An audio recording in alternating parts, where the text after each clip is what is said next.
Hello everyone and welcome to a really awesome game, also from round 1 of the knockouts of the Aimchess US Rapid tournament. It's Alireza Firouzja versus Wesley, and this game is so complicated that you will want to watch it twice. I'm not even kidding. Let's check it out and you decide for yourselves if it's necessary. Alireza with the white pieces opens with d4. We have knight to f6, c4, e6, knight to c3, and the bishop to b4. Now we go for the Nimzo-Indian defense, f3, the Kmoch variation, and now c5, striking in the center.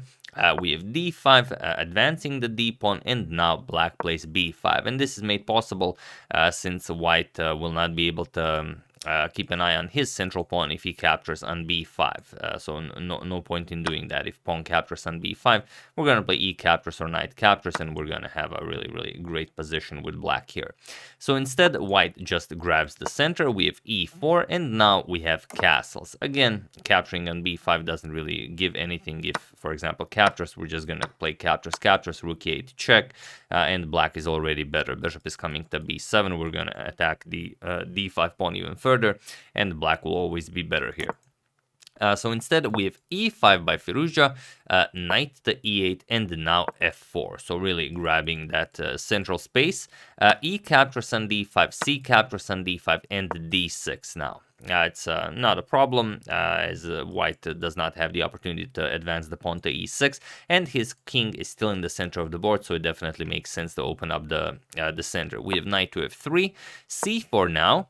And as the pawn has now been advanced, we're gonna undermine the pawn chain with a5. So attacking that b5 pawn, we have knight to d7, and now bishop to e2. So now white is finally ready to castle, but of course Wesley will not allow this. Queen to b6 prevents white from castling. Bishop to d2, and now knight to c7. We have knight captures on b5, knight captures on d5, and now bishop captures on b4. We have knight captures on b4, and now finally knight captures on d6. So this has all been played before, even though the position is a complete mess. Bishop to a6, black finally connects his rooks, and now in the game the position has been reached. Knight captures on c4 was played, but here we have queen to d2 by Firouzja, and now it is as of move 17 that we have a completely new game.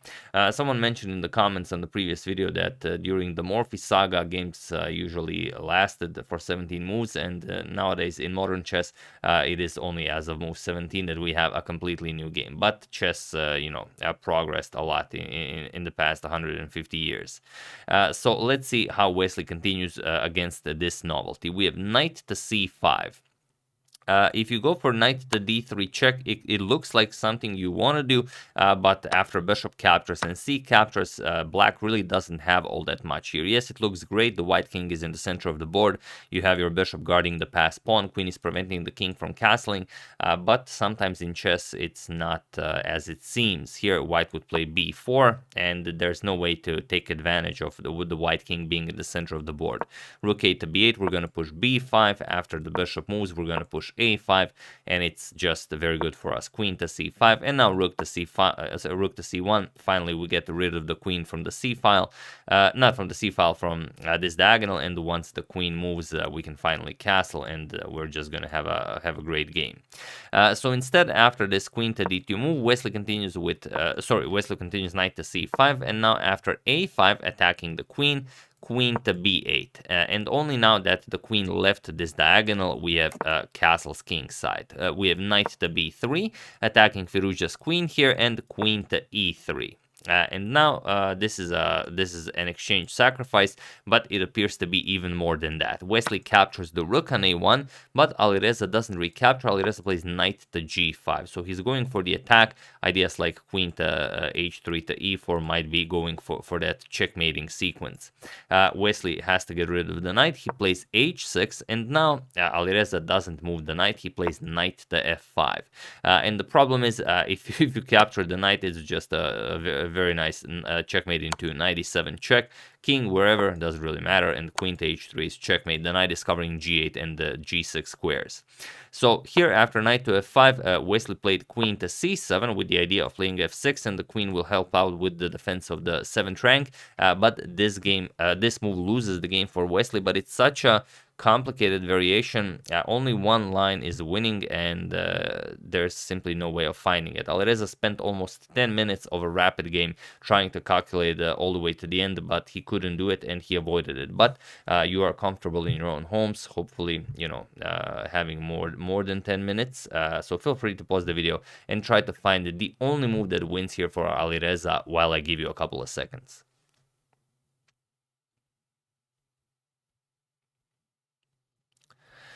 So for those of you who were able to do it, congratulations on being the greatest player that ever existed. And for those of you who just want to enjoy the show, it's knight captures on h6. Of course, we all think of this move, but you can't really just play it against Wesley and hope that good things will happen. You have to calculate everything out. So the point is, the knight has to be accepted, because if you move the king, we're just going to play queen to h3, and you're getting checkmated. Either the knight moves or you capture the knight, and then it's just a nice queen to h7 checkmate. So g captures on h6, and now we play queen to g3. Again, it's not pleasant for black, because if the knight is captured, then we capture with the queen, king h8, queen f6 check, king to h7, and now rook f3 and rook to h3 will deliver checkmate. But of course, after queen to g3, we don't have to capture. We're going to move our king. We're going to play king to h8. So now we continue the attack with queen to h4, attacking the h6 pawn, and now king to g7. And here, it's not all that difficult to calculate all of this out up until this point. But now, continuing to calculate further and finding the only winning sequence from that position where Alireza was supposed to sacrifice the knight, that's something else entirely for a rapid game. Here, f5. f5 is the move. And now, of course, you can't play f6 to prevent the pawn from reaching f6, because then knight to e6 check just wins the queen. So here, you don't really have anything good. Rook to g8, we have to start running away with our king. Now comes f6 check, king to f8, and now the brilliancy, knight to e6 check, attacking the king and the queen. You have to capture the knight, so f captures, and now queen captures on h6 with check, king to e8, and now f7 check, and that's it. We win the game. Either the queen captures, and then we just pick up the queen, or we go into this king to d7 line, then f captures on g8 with check, not with check, but with promoting to a queen, rook captures on g8, and now rook to f7 with check. Now we're gonna win black's queen. On c7, king to c6, we're gonna capture here, captures with check, king has to capture, and now finally queen to h7 check to pick up the rook here, and we will be up material, and of course in a completely winning game. King c6, queen captures on g8, and that's it. So not only some 12 moves to consider, plus all of the sub variations. If you've done this, then truly congratulations, you are the greatest player to have ever existed.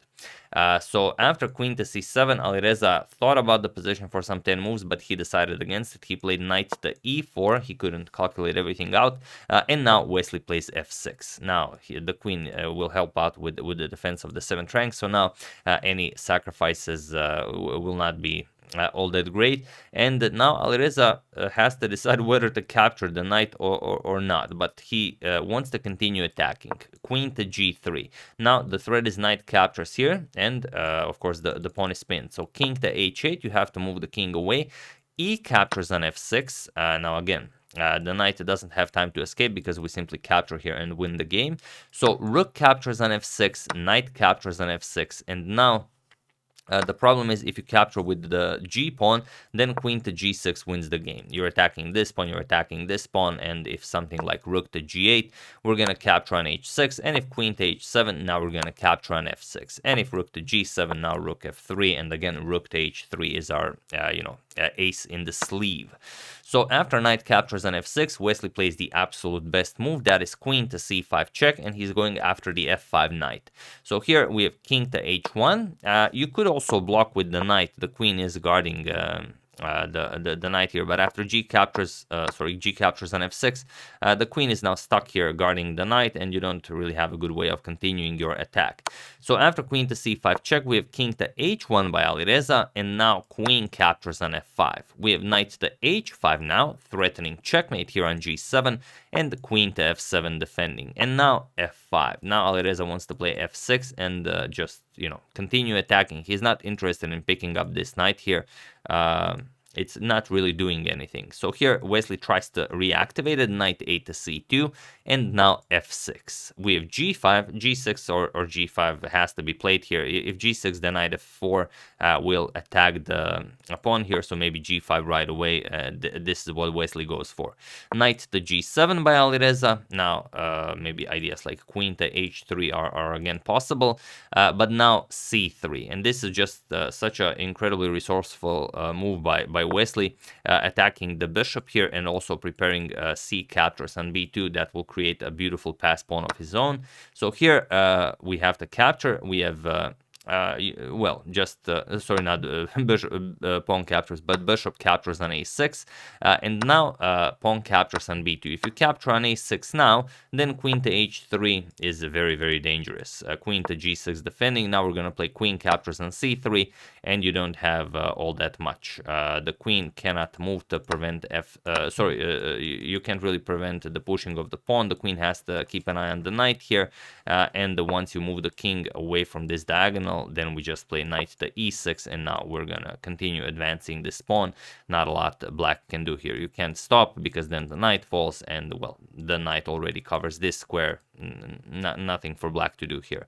So instead, after this bishop captures on a6, Wesley does not recapture. Wesley plays c captures on b2. Now he has a very dangerous pass pawn of his own, and now bishop back to e2 by Alireza. Guarding that h5 square, he wants to get the knight back sort of into the game because the rook to f8 is coming, and he wants to have sufficient defense of the f6 pawn. So rook to f8, we have knight to h5, and now knight to d4, further activating this knight, and now queen to c3, offering up the bishop for the b4 knight.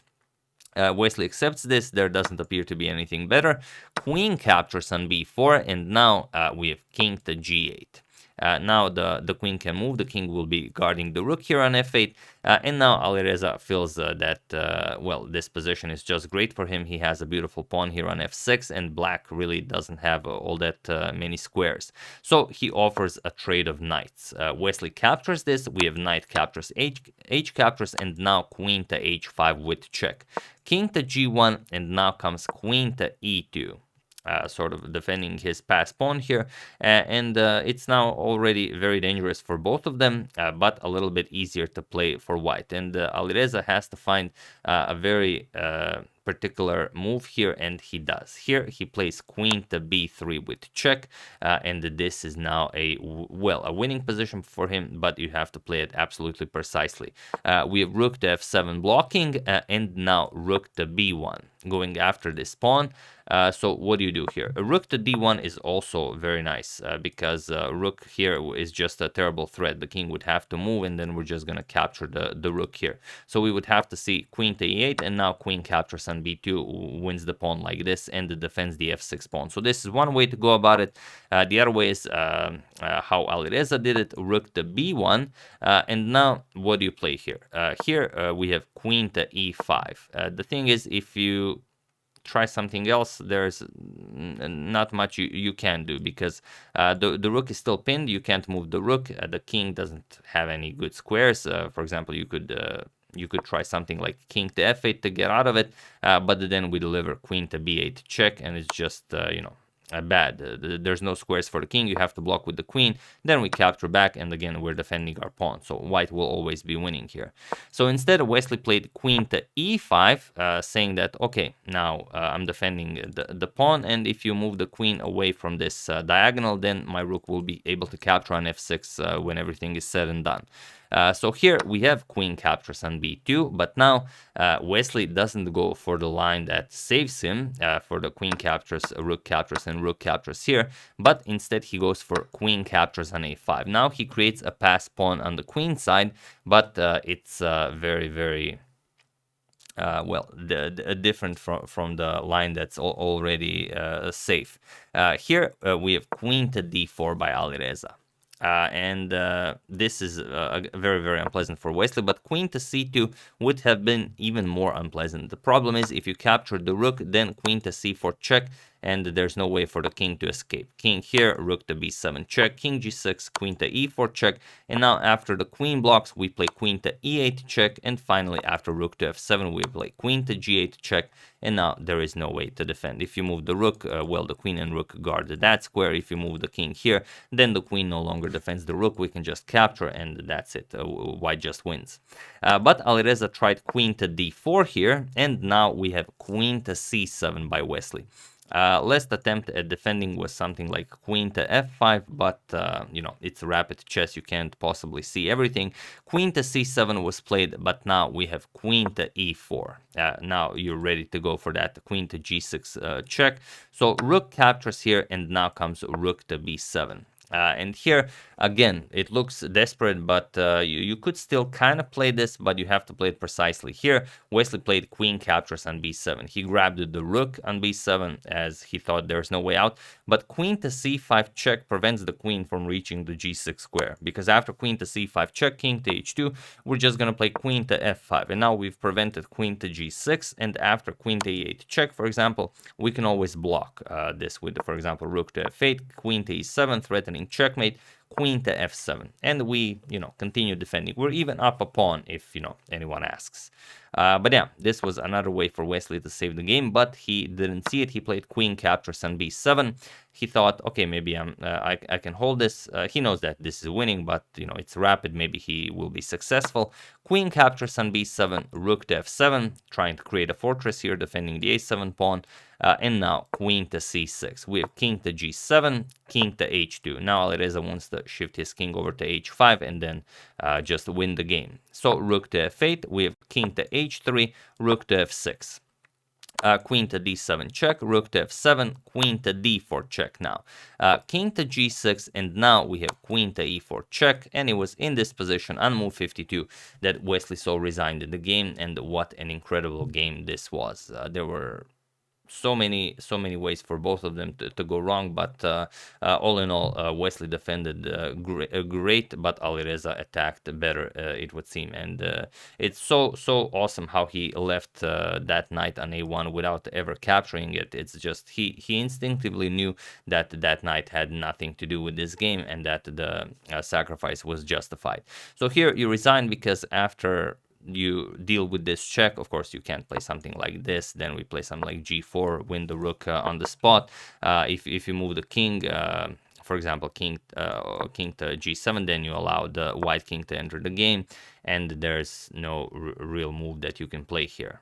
You're gonna have to play a move that you don't want, something like a6. Then we go in with king to h5, and then after rook to f6, it seems like you're still defending everything, but now we go for queen to d4. We force black to do something that he doesn't want to.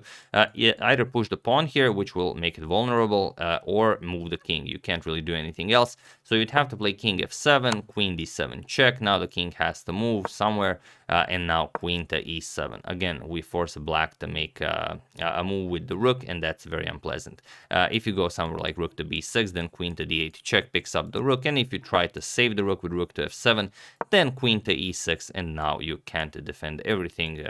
Pawns will start falling, and this is going to be an easy win for white. So after queen to e4 check, Wesley resigned, and what a brilliant victory for Alireza Firouzja in this, game that could have gone either way, but that was really my favorite moment of the game. Here where all of you guys found it after queen to c7, this knight captures on h6 with this unique set of moves that is completely incredible. But yeah, that's the game. I hope you guys enjoyed it and that everyone solved this position. I would like to thank David Kimura, Vlad Ularu, Mark Thompson, Annie McCain, and Eman Lagevardi for a contribution to my channel. Thank you a lot. I really appreciate it. As usual, you can check 2 of my previous videos here. Thank you all for watching, and I will see you soon, continuing the coverage of this very nice tournament, checking up on your wonderful suggestions, and whatever else happens in the chess world. Thank you all. I will see you soon, and have an excellent rest of your day.